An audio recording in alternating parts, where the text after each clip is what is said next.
Dengan diakuisisinya dua kapal patroli kelas Paulo Town di Ravel membuat lonjakan pada sistem persenjataan kapal kombatan milik TNI Angkatan Laut. Pasalnya kapal patroli kelas PPA tersebut dilengkapi dengan meriam Otobreda 127 mm pada haluan kapal. Dengan datangnya KRI Brawijaya di perairan Nusantara, maka kapal tersebut resmi menyandang predikat kapal perang TNI Angkatan Laut dengan kaliber meriam terbesar.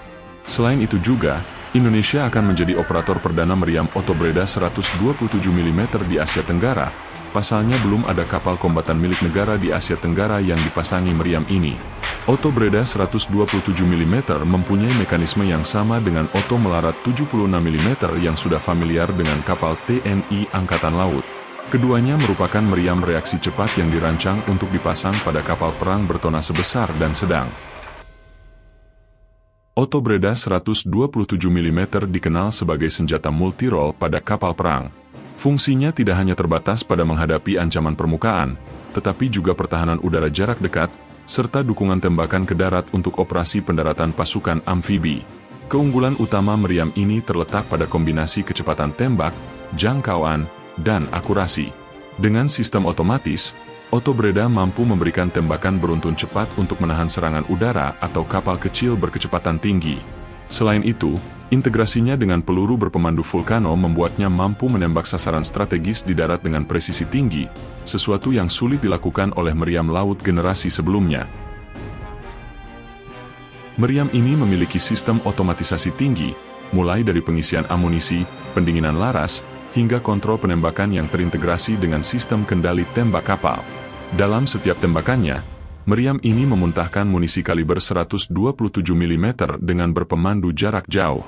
Dengan sistem modular pada meriam ini, memungkinkan penembakan hingga 4 jenis munisi berbeda dan dapat langsung dipilih. Meriam berukuran besar ini dirancang pada tahun 2005 dan mulai diproduksi pada tahun 2012. Berat modul meriam mencapai 33 ton dan panjang laras 8,1 meter. Bobot tiap amunisi berada di rentang 29 hingga 31 kg. Meriam kaliber 127 mm ini dapat menembakkan 32 proyektil pada setiap menitnya. Kecepatan luncur proyektil mencapai 800 meter per detik, sementara untuk jarak tembak efektif berada pada 30 km hingga 120 km. Dengan kombinasi teknologi modern, daya hancur besar, serta fleksibilitas misi, meriam Otobreda 127 mm membuktikan diri sebagai salah satu senjata artileri laut paling andal di dunia. Keberadaannya kini di jajaran kapal perang TNI Angkatan Laut tidak hanya menambah kekuatan tempur, tetapi juga memperkuat posisi Indonesia dalam menjaga kedaulatan maritim. Di tengah tantangan keamanan regional yang semakin kompleks, kehebatan Otobreda menjadi bukti bahwa kekuatan laut Indonesia terus bertransformasi menuju armada modern yang tangguh dan disegani.